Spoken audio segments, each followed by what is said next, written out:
Louder! This is fifth season, yeah. Hello, good evening. Thank you. He's testing out if the microphone is needed at all. Probably not. But still, welcome to the fifth season, the first episode of the fifth season of Pitch to Pitch, the Bulgarian startup competition, the national startup competition. Again!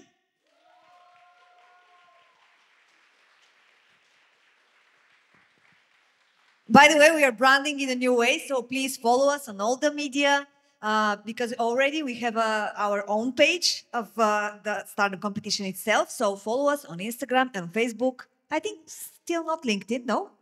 Maybe in the future. Okay, but who are you, by the way? Yeah, this is the scenario. My name is Elena Peneva. I'm the founder of Bright Mojo, and I help companies achieve their business goals with the tools of branding and communication. Again! Yeah, clapping is good for your health, by the way. And who are you, kind gentlemen? My name is Atanas Native. You can find me on social media as Nas Native. So look up there, Google me, whatever. So find more.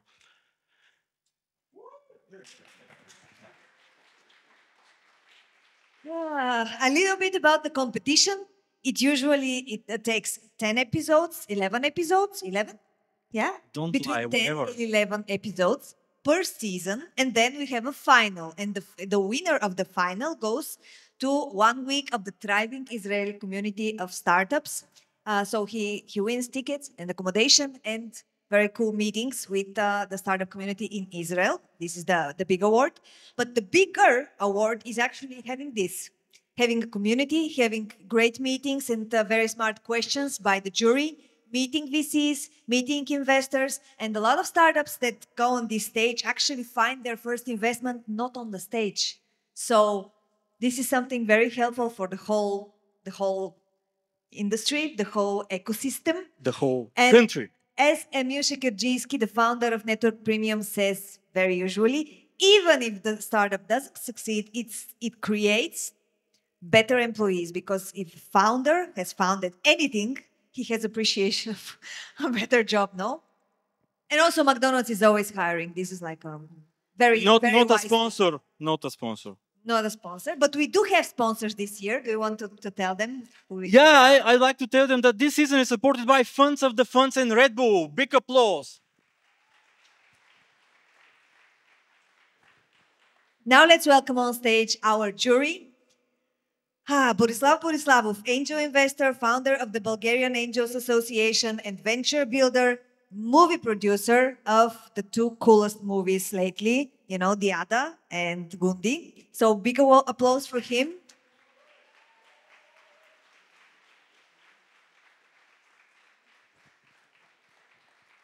Ivailo Ivanov, regional manager, founder institute.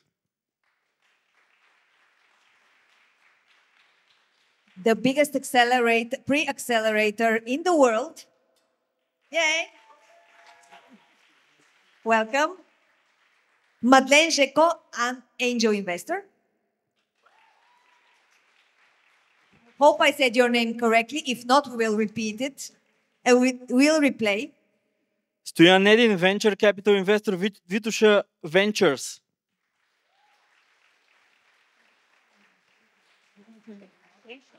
So this was Madeleine Zhekova. My mistake. Please welcome on stage.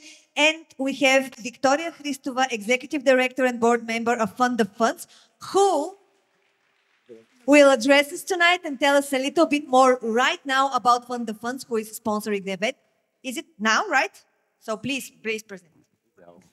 Good evening, everyone. Thank you for having me. Have the slide. So, I will just give you a short overview of what we are doing, what currently we are doing with 4 of our equity instruments.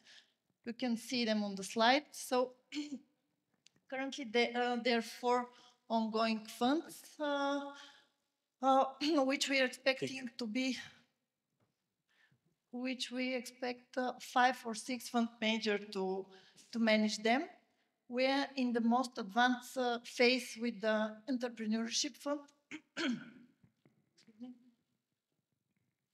The procedure is ongoing, and until the year end, we're expecting three fund managers to be selected and the investment period to start within half one of 2025. The fund is market agnostic and will cover the entire life cycle of the companies. The second one is Enterprise Innovation Fund, which will support companies in the ICT sector, health tech, and biotech. The second one is Technology Transfer Fund, the most eagerly awaited fund by the market. We are almost ready with the documentation, and maybe within the month or two, we will open the call for expression of interest. And another one fund, which is new for the Bulgarian market, is a fund for startups founded by students and PhDs. The funds are provided by the Ministry of Education and Science. And something important to say that at least 50% of these funds will be invested outside the southwest region of Bulgaria. Thank you. Thank you too. So now, startups? Yeah. Okay, the first one for tonight is Insurance BG Alexa Alexandrov.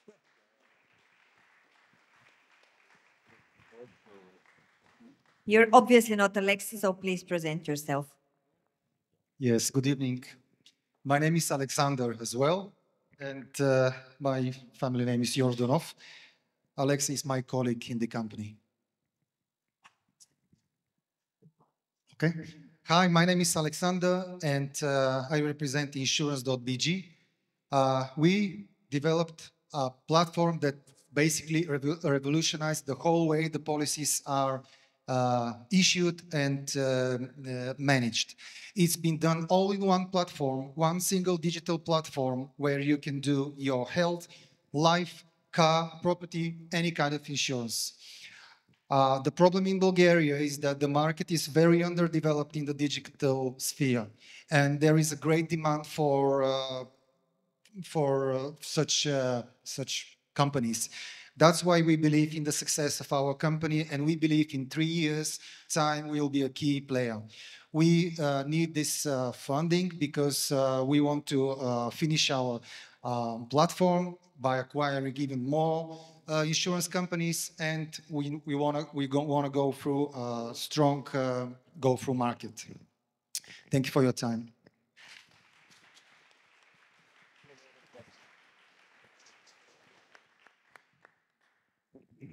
Compared to the current competitors that are selling online, I guess you'll be selling online.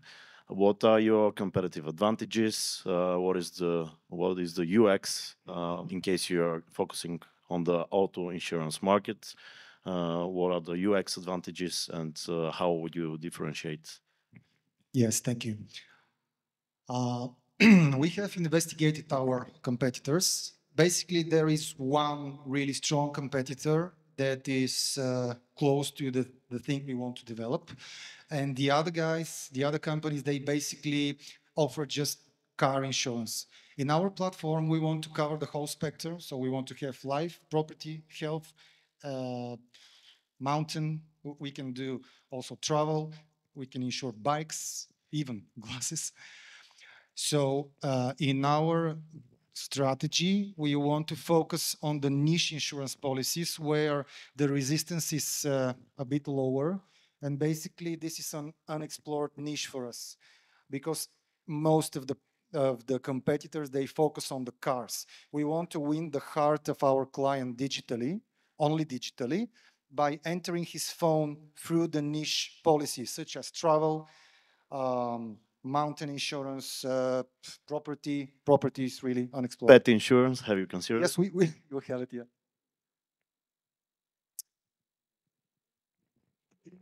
Hi there. Thanks. That was well done. I didn't quite get the ask how much money and what for. I didn't quite get if this is the only market or is there other plans for going somewhere else. probably to a bigger market? Because, in fact, I don't know how big is the Bulgarian market, and if you can share, that would be nice. Yeah, thank you. Insurance business is a highly regulated market. The entry door is quite narrow, and it's difficult to get in. The size of the market roughly is about 3 billion leva a year, like a like a turnover, but it's a commission-based business, which means if we have average commission of 15 to 17%, so yeah, these are the figures. The good thing is that the Bulgarian insurance market is growing every year. First, due to the inflation. Second, the awareness, the insurance awareness of the population. People start insuring their health. They start making long-term policies. Of course, the apartments. Nobody used to insure apartments and houses before.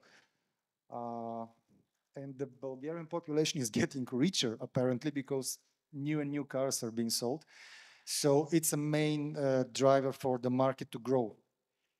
Also, there is approximately 2 million Bulgarians which are out of the country, and that will be extremely easy for them to make their insurance policies digitally. Regarding the scaling of the project, it's not that easy to scale out of the country because each country has its own regulations regarding the car insurance. But it's much more easier when we talk about life, health, and property insurance. That's why, yes, we're looking onto the European market. Thank you. I'm going to go back to Stoyan's question. What what would be the main competitive advantage you had on the market? Because correct me if I'm wrong, but there is insurance companies, right? And below them is insurance brokers, right? So in order to get a bigger market share from that market, regardless of the product, because you mentioned about the products, what will be your main competitive advantage? Yeah, thank you. Well, we believe that we'll be able to steal some share of the other traditional players because the digital level of the competency, the knowledge of the brokers is not that high, few exceptions.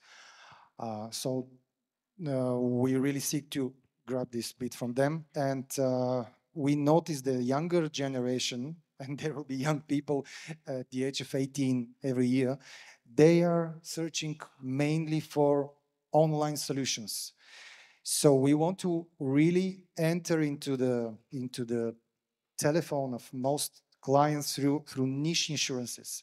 Wherever you go to Greece or anywhere for holidays, wherever you go to a ski holiday, we want to get the client to know us through niche insurance policies which are easier to get.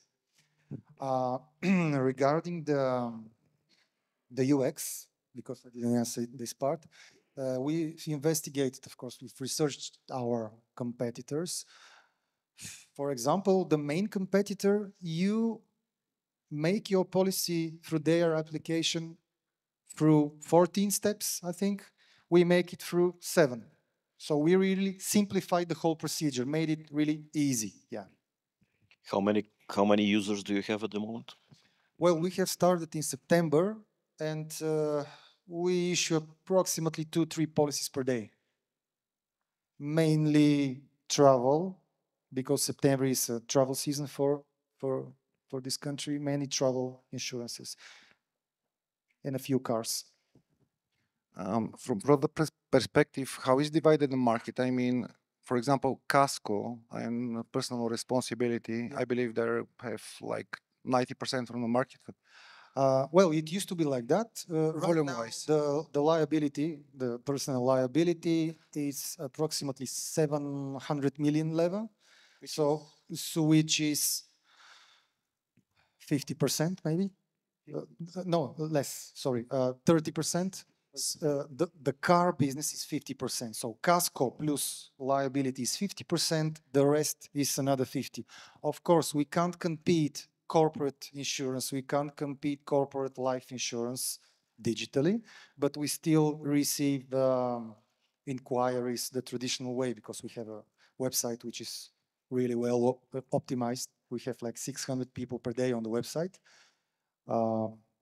So basically, we want to focus on the non-automobile business, and the automobile business, it will come naturally, we believe. And if you don't mind, I'm going to help you with the ask a little bit here, and that's valid to each and every startups in the audience. Do the ask properly, and the ask is everyone here go to that site, buy some insurance from those guys. Yeah, some feedback will be great. Yeah. That's the ask that you should be doing, except for the money, because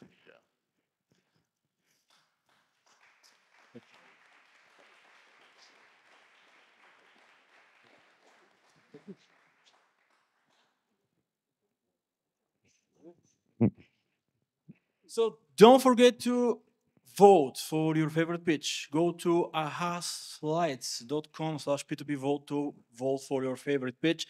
And the next one is NSEEK, and there is a former name, but I assume I will summon a demon if I say it. Victor Goleminov.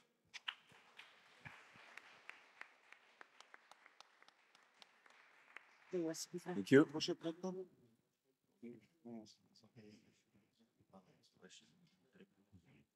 So NSEEK is basically like the hiking version of Waze. Imagine you're going on a mountain trail and you see some problem like a fallen tree or a dangerous animal or an ice patch.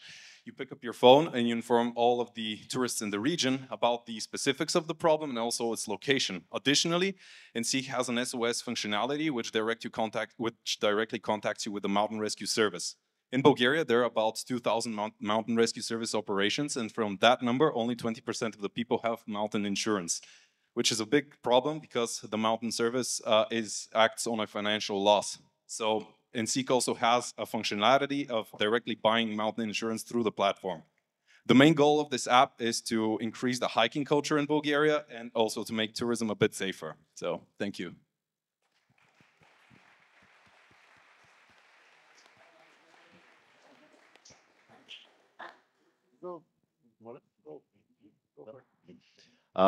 Can you lead us through the business model and exactly what target markets you would address in terms of monitoring? And yeah, what's the size of if you take the whole Bulgarian market, let's say, what's the potential?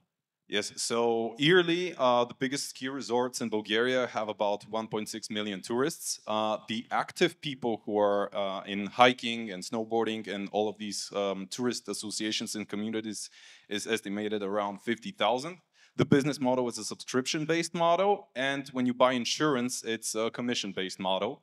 The target audience is mainly people who are like in their 20s until 40s, who are technologically savvy, use GPS technology and all of that in the mountains. So yeah. But if how many do you expect to buy an insurance, and what will be the numbers? Yeah, resulting out I of think it? realistically it would be about 50,000. Policies, right? Yep, clients and policies. And that would make a revenue of how much for you? A million? So a monthly subscription fee would be 5 leva, and for a year it would be 50 leva. So I need to do the math, but yeah. All right. Yep. It's about 2.5 million. Well, yeah, he's good with the math. yeah. But please have those answers ready for the next time. Okay. And tell me a little bit more about the competition. Yes. And indirect, please. Yes, so direct competition is definitely the other hiking apps like Komoot, View Ranger, All Trails. They offer a pretty similar service, but they don't offer this location sharing service. The insurance companies are also a form of competitions like Boleron and the other. Also, some Facebook groups are a bit of an indirect competition because sometimes they do upload data on the current conditions in the mountains, but not, I mean, it's not very consistent and it's very hard to check for the region you're in. But yeah, but that's basically the competition. What is your progress so far? What is my what? progress? What have you achieved so Yeah, far? so it's only a prototype. Unfortunately, I don't know why it's not on the slide, but it's just a prototype now. I have had meetings with potential partners. I mean, they're up for it, but I'm looking for the funding to actually build this app. What is your go-to-market strategy? How you're going to approach the customers? So the easiest way is through the touristic associations. I've already spoken with the Bulgarian Tourist Association, with the Юго-Западно държавно предприятие. So they will quickly proliferate the startup, like send emails, do the marketing themselves. So that's my way of approaching the customers. Thank you. Thank you very much.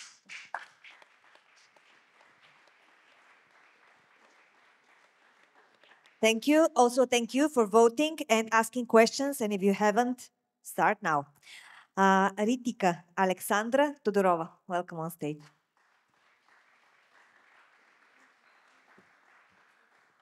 So we have two founders. Ahaslides.com/P2P vote. Thank you.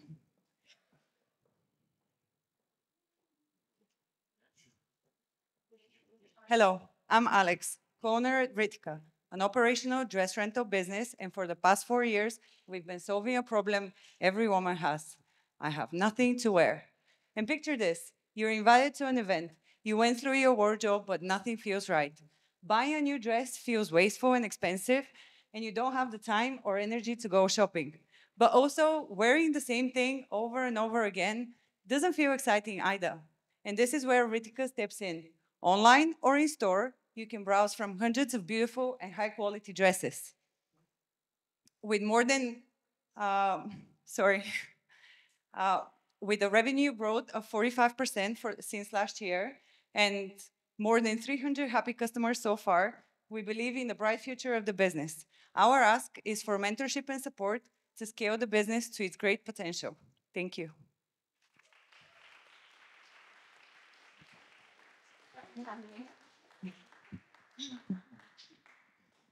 So the problem is I don't have anything to wear, right? Yes, Okay. If you're female. every woman knows this. Yeah, that was my point. But because there is a flip side of this coin, correct me if I'm wrong, but the girls they prefer to be unique, right? So how do you solve this? Because each dress could be dressed from different girls. That's true, but we tend to buy only one dress per size, so there is only one that can be rented at a time. So regardless of the event you go to, you know that there will be no one there wearing the same thing. With the same size. No, not only with the same size. We have one item. Ah, okay. Yeah. One unique Yeah. item. Yeah. Okay. But that's a limitation business-wise, or not? Sorry? That's a limitation business-wise, or not? No. And also, when you have different body sizes, different body types, every different dress fits differently. So something that will be suitable for a size S will not be suitable for someone who is XL or even M as a size. So ladies from different sizes have different preferences on what to show, how to show it, what they like, colors, and so on. Okay. And did you make the unit economics? I mean, did you consider how many expenses you have per dress? I mean, because obviously it needs a dry cleaning, some logistics, and that kind of stuff. What is the profit margin? Yes, so we can rent a dress from mid-class between 15 to 20 times. We use professional dry cleaning before every rent. So this lowers the general usage of a dress, which is between 30 to 35 times. Okay. So general profitability, I would say after the third time, we're already profitable on a dress. Share some prices, example prices. The prices vary. The prices vary between 30 to 80 lef. 80 lef is the most expensive, and this is for a 4-day rent. It depends on quality, or Depends on quality, depends on brand. We are looking into releasing a luxury line where the dresses will be more expensive and the prices will be higher. But at the same time, you can get something that you'll never buy in your everyday life. So the most expensive dress would be 80 level, let's Yes, say. for 4 And the days. price for that dress is like what? It varies. So we have dresses between 50 left up to 300, 400 left. No, the example you gave with the 80 level, With the 80 left, it will be on the higher end, so 400 left. 400. Yes, as an initial investment in the dress. Okay, for 4 days. So Yes, 80 lefts for 4 days. yes. Okay, clear. Maybe he has a lady for a dress.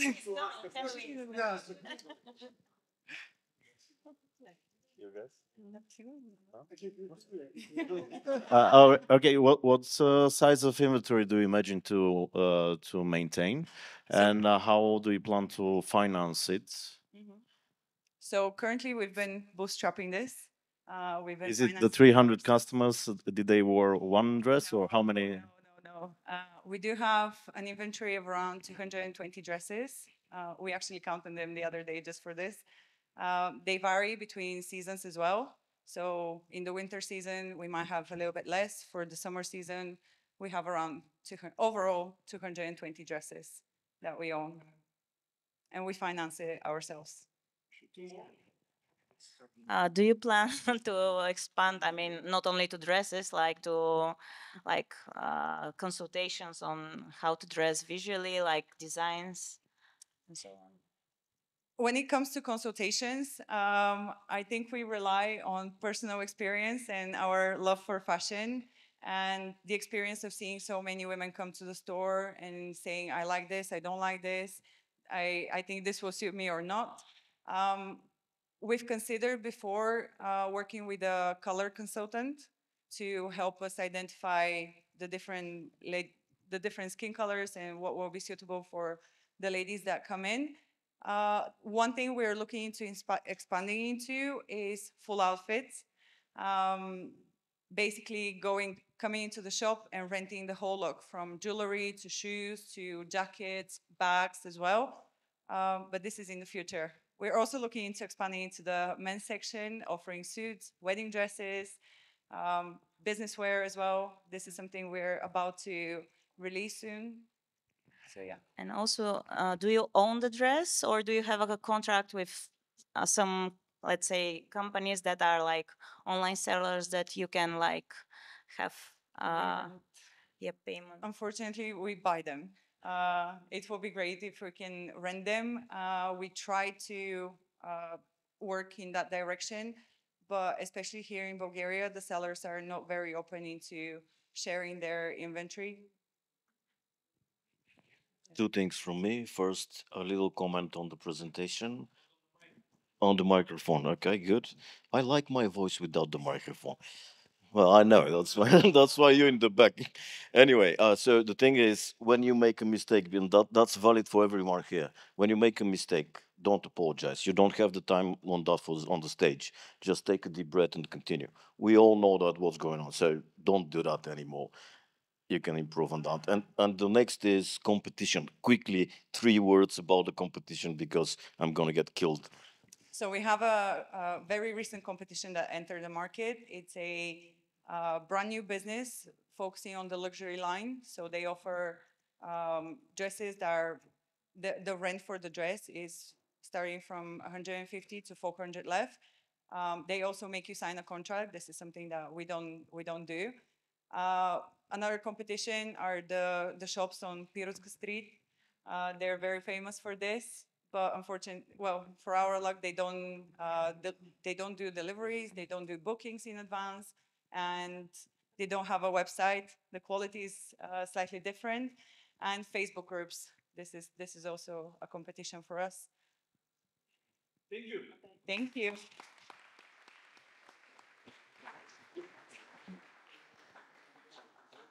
So, Borislav, Levski or CSK? Okay. Next one, Teodora Petrova, Morph.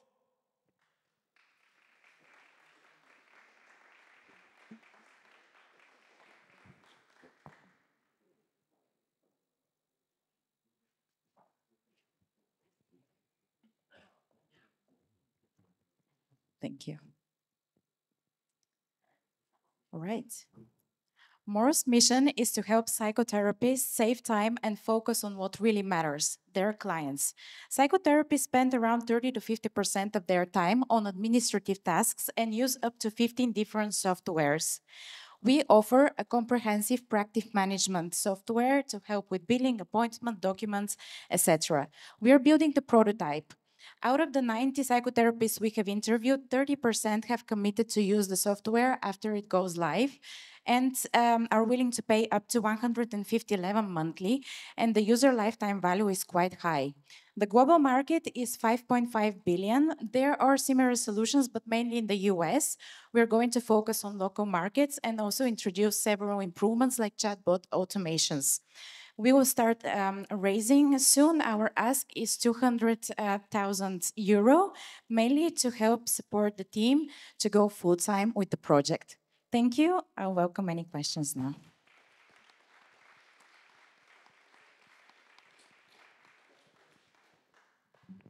I'm not sure I understood the problem you're trying to solve. You're trying to substitute the classical notebook with electronic system to taking notes for therapists? That's one of the, yeah, that's one of the tasks that therapists have to do administratively, yeah. What else? Well, for example, appointment scheduling, billing, but there is also a lot of work around organizing these notes. So this is why it's actually easier to be in a digital system because let's say a lot of psychotherapists have to check their cases with other psychotherapists or create treatment plans for their clients. This is also another type of documentation. Also, there are documents that they provide to the well, we provide to the clients because I'm a psychotherapist myself, like informed consent forms, let's say onboarding forms, feedback forms. So all of this right now is paper. And is the platform recording the conversation and turning it into text or summarizing it? Some things that AI can currently do? Yeah, that is one of the features. However, not all psychotherapists still are ready to use this one. There are others, for example, technologies that read handwritten notes to text or notes that are written, let's say, on remarkable books. But what's like the really key selling point for them? Why do they want to buy it? Because it organizes their practice all in one place. So this is it's something like a that CRM for yes, psychotherapy. yeah, yeah, exactly. So EHR, electronic health system. This is something that we got as feedback as well from the people that we interviewed, who really like the idea that they can do everything in that one system instead of like saving a lot of paper in their office and just having to deal with a lot of different softwares. And we also have and some. if we Sorry. Google CRM for psychotherapists, would we have a lot of results? You would, but as I said, mainly in the US. So in Europe, this is something that's starting now. There is one big startup in Spain that's called Ono Bravo that raised 17 million recently. There are others, but they're more generalized. So usually there are a few, again, startups in Europe, new, but they offer CRMs for medicine that includes the option for mental health, but they are not specialized platforms for mental health. How exactly did you pick exactly the therapy? I mean, why not dentists or whatever? Is it because of your background or you believe in a problem or what's the reason? Yeah, so again, I'm a psychotherapist myself, and I think it's very important to really understand the processes. It's something that I have struggled with, and my colleagues have struggled with, and really. In our local markets, we don't have the tools that psychotherapists abroad have. But as I said, we'll start in this market and then expand to others across Europe. So, yeah, I wanted to ask actually whether you would have such a functionality for online communication with the client, or it's only for the, because as far as I understood, it's only the administrative facilitation kind of Yeah, yeah, I didn't have enough time to go through all of the features, but we actually will offer, and that's something that we already have built, a mobile app for the clients so they can see their appointments, they can also get their homework. So this is another use of it, like sending all relevant information to the client. They can fill questionnaires there, and also another feature that we're expanding to is adding maybe some programs that can add additional revenue streams for the therapists in addition to what. Because I have this argument with the therapist. At the end of the day, are we customers or patients? I didn't get the question, sorry. It's a tricky one. Are we customers or patients? Because you mentioned you're a therapist. Okay, yes, yes. I think we're. You see, the help is working, sir.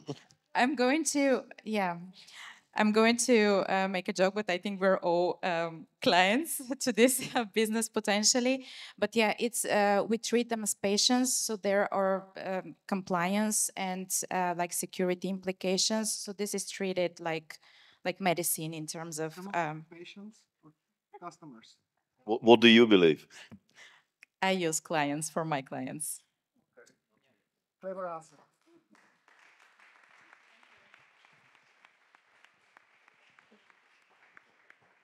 Our last founder tonight has been in the audience several times, and he's not only alive but already with an idea. So please welcome on stage Trifun Trifunov from Craft Genie. Thank you. Have you ever tried to create a software application? How long does it take to get the initial login screen working? 1 week, 2 weeks, 2 weeks, or 1 month? Hello everyone, my name is Trifun Trifunov. I'm co-founder of Craft Genie AI. We are a team of 6 developers helping organizations with more than 10 employees to get to digitalize their data and processes. Our GenAI-based no-code tool can save up to 50% of the time to create a software application. The low-code and no-code market is more than 10 billion big, and it's still growing. We we search for mentors, partners, and investors.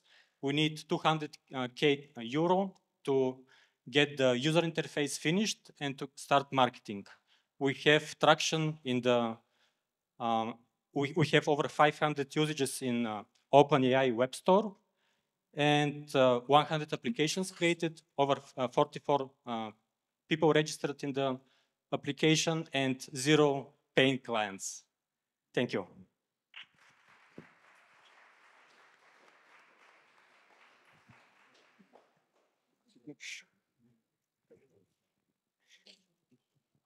Thank Okay, you. I lied a little bit. We have paying clients from services, so we are.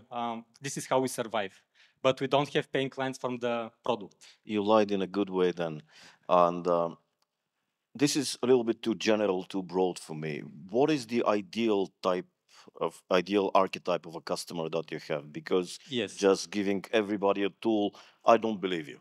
Exactly. So we found that ideal customer profile are manufacturing companies for which we can create very fast internal tools with which they can manage their data, like what appointment we have today, how many cars we have to manage, and so on. It's very easy to build in the system. Of course, the system doesn't build everything, so I'm not gonna lie. You still need developers to finish the business logic and to finish the graphical interface, but we're saving a lot of time. So we have made the offer, and our offer was 2 times cheaper and 2 times faster than the counter offers which the customer got.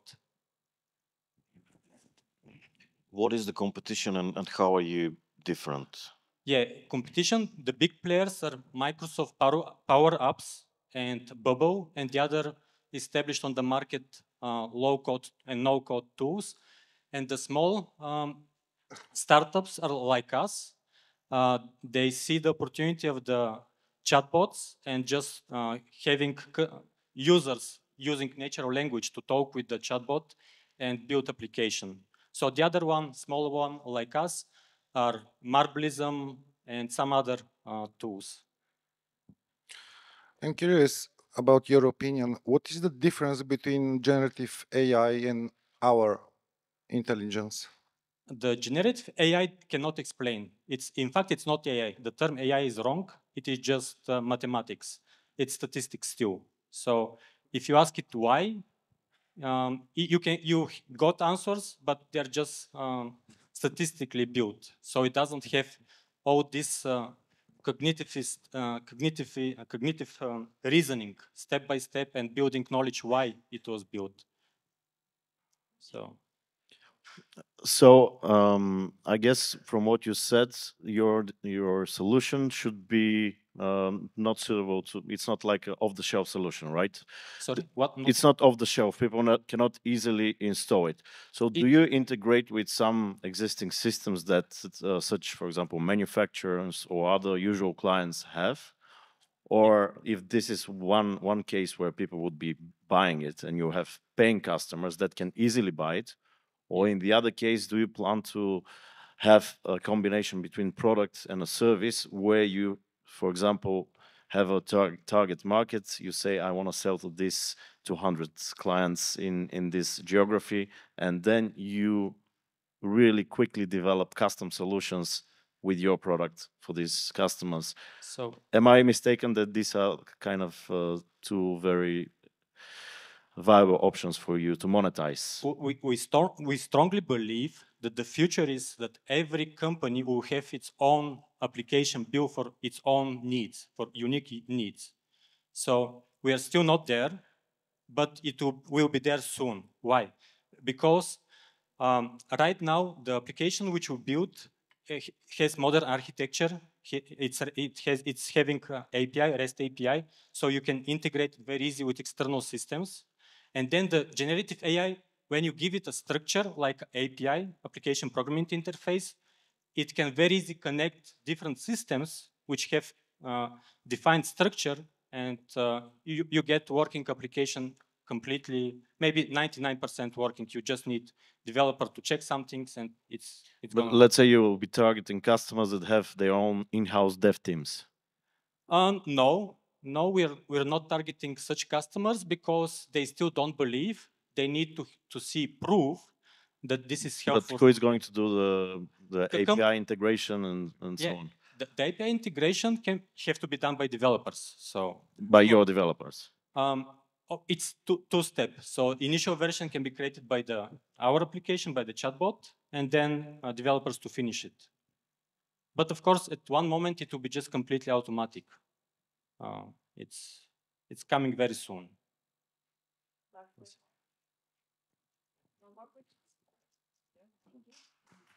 Thank you.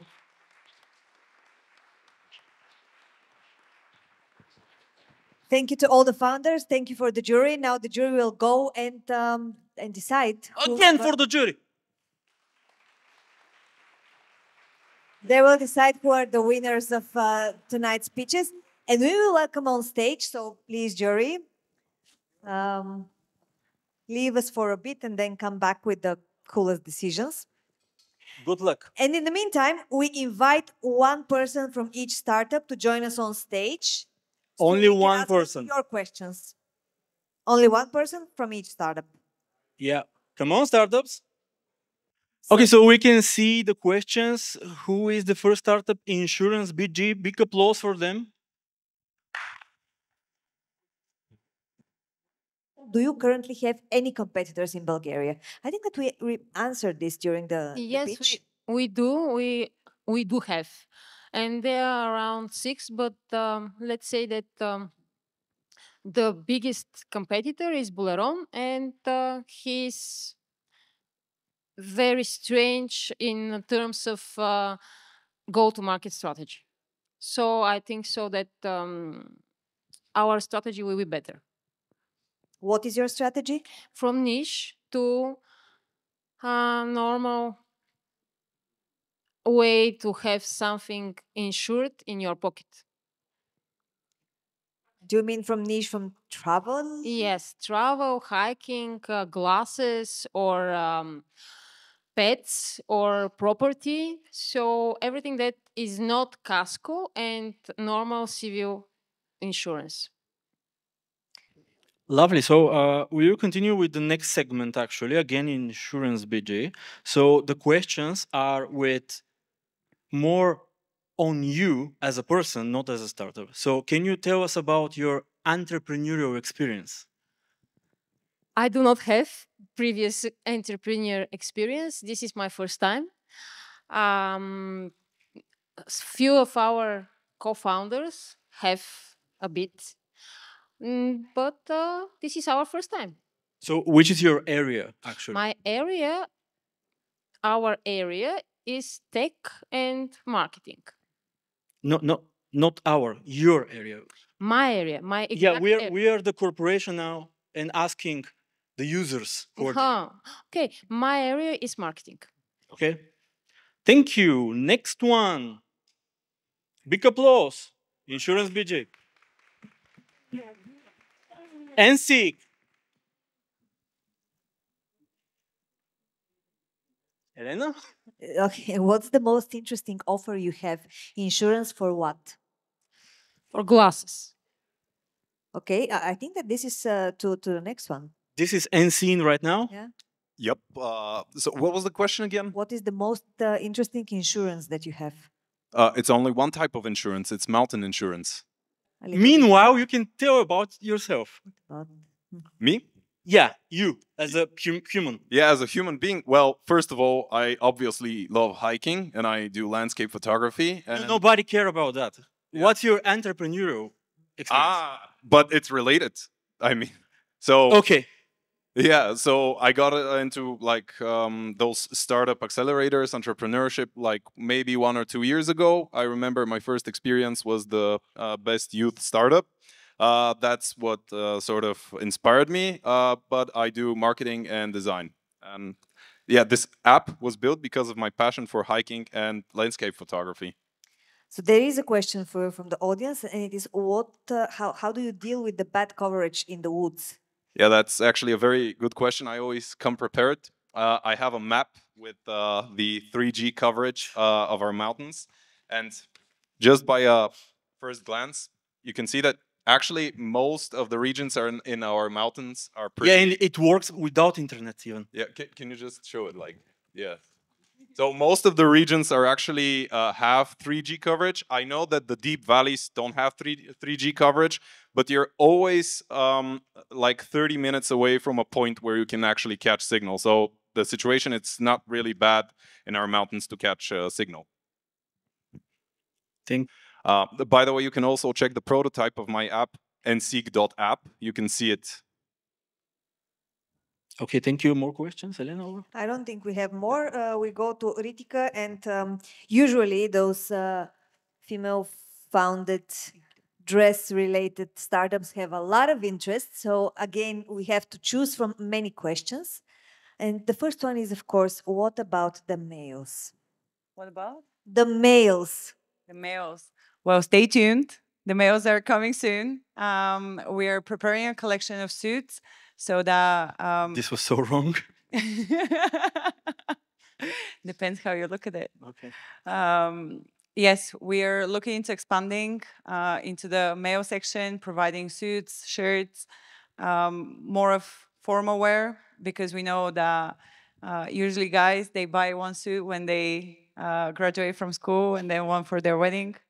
So you can rent that from us, especially the one for the wedding. We have two questions that I believe can be related to each other.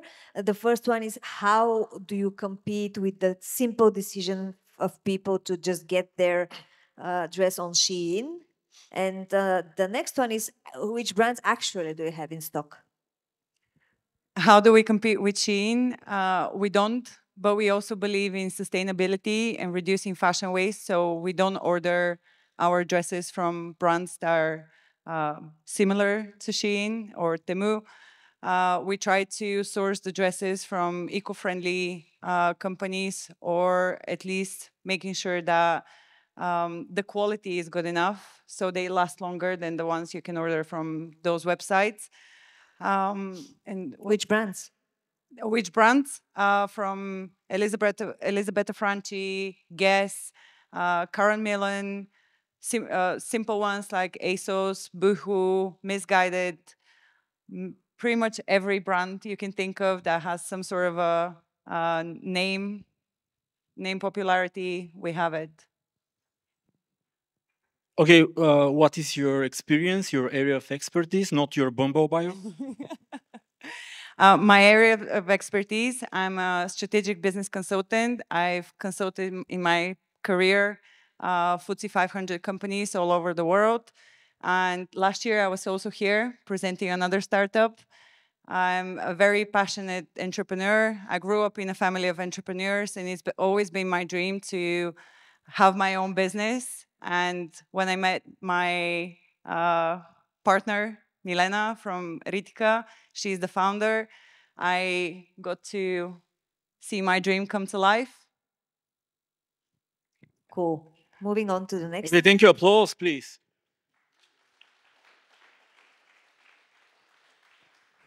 So, Theodora Morf, can you tell us about your experience, your background first? Yeah, sure. So my experience is in products. I'm a product manager and also a psychotherapist. So these are two of my passions. I also, this is my second startup. During COVID, I co-founded a startup for video messages from famous people, but it was a quite good product at the time. Not anymore now that we can go out. So this is my second startup that I'm founding. What makes your software specific to psychiatrists, and can it be used in another industry? Well, yes, we could expand to other similar professions, for example, coaches or educators that also work with clients one-to-one or offer programs. However, we want to start with psychotherapists because it's quite a specific niche in terms of processes. It's regulated, so we want to serve this market first, and then it's easier to expand to other similar professions. I hope our next startup is alive. Yes, still alive. Okay. Can you tell us how did you start actually building this project? Okay, this is a little bit a long story. I'm founder of open source enterprise resource planning system. ERP systems are huge. They have thousands of tables, and I had to maintain to make new features for this ERP system. So at one moment, I found that it's much easier to create a new application. And then I created a new application, small application, which is connected to the big one, second small application, third. And then I start seeing a pattern and create a code generator, which helps me to create such small applications. This is how the idea started. And when in 2022, ChatGPT appeared, I said, okay, chat can help to get more users use such type of applications, code generators. Lena? Do we have? Okay, can you tell us about cybersecurity? Okay. Yes. How safe is that? Cybersecurity. So you need to have SSL to talk with your server. You need to encrypt your passwords, and you're fine. Easy. How are you going to reach customers? Maybe this was also directed to the previous startup, but We are talking with CTOs and CEOs of manufacturing companies, and this is our approach. We need to find other approaches, but this is what we do now. And what's your background? I'm Java developer. I had a startup in Germany which failed, so I'm second-time founder. Okay, nice. I think that's it. That's all the startups, and also the jury is ready. So thank you for being here. Don't go too far. Yeah, stay in the call because we will call you in a bit. And as usually, we start first with your award, the audience award. And let's see who it is. Ritika. So congratulations to Ritika. And to all the audience for being fashionable, obviously. And now we invite you to join us on stage.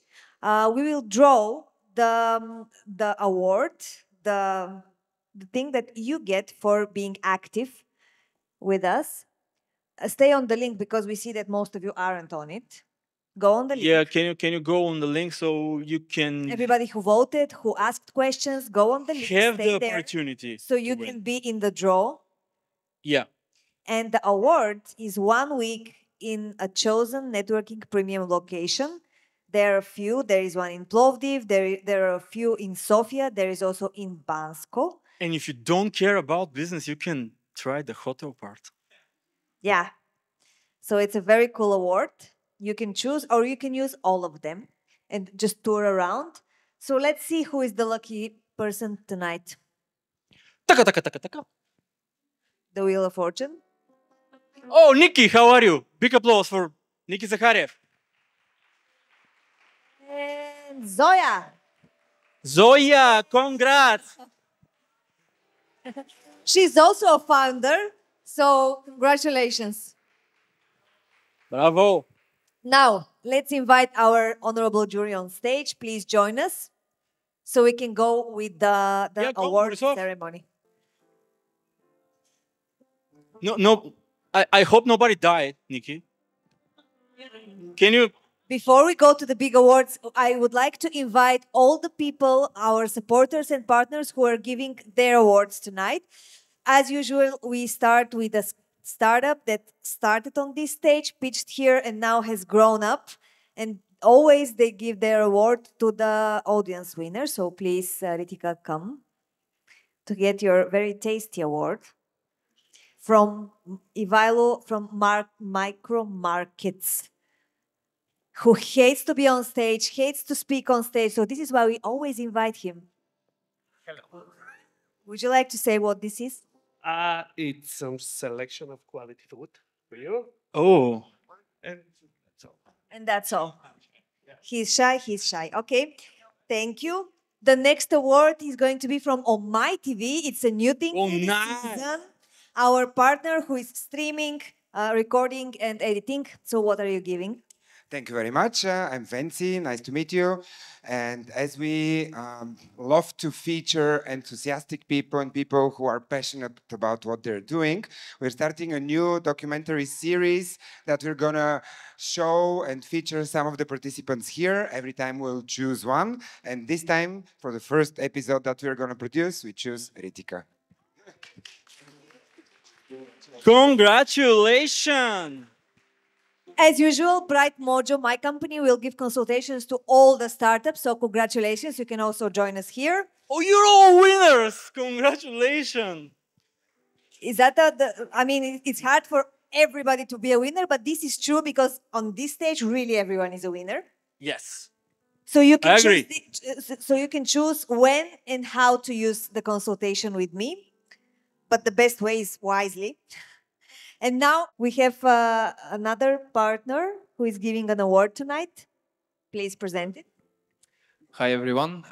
Some of you may know we are now organizing a big startup conference in November from 8 till 11, until 10th of November.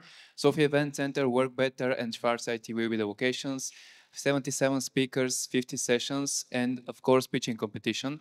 And we are going to give the first winner the opportunity to pitch in front of international investors. And everybody from the community will also receive a code for a specific discount for the event. Let's see who the big winner is, and they will receive the tickets for free for the whole team. Nice. Great. Now, really moving on. Would you like to give them the microphone? To whom? Ivailo said he's... No, if I would just play around with the award.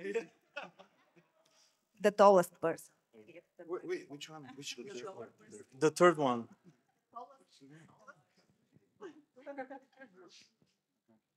Okay, so guys, the third award tonight goes to Kravjane. Bravo!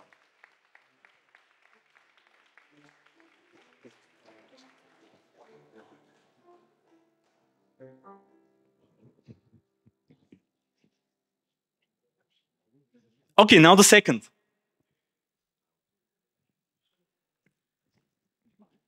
And now. They saw it. Second place goes to Insurance BG 2000 level from Networking Premium.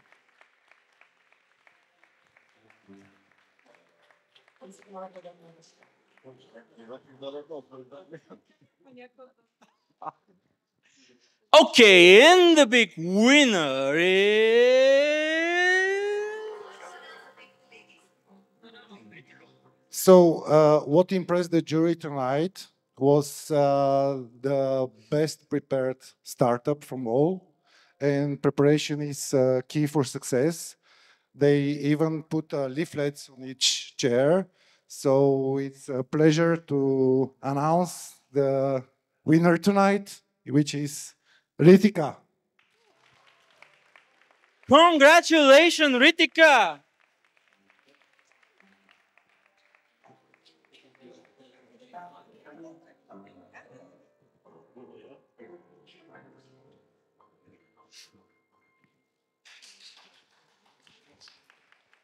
Congratulations to the big winners, to the small winners, to all the winners. Also, please join us for a big picture, so come closer. Ari, yeah. This is tradition. Yeah. Yay. Say money.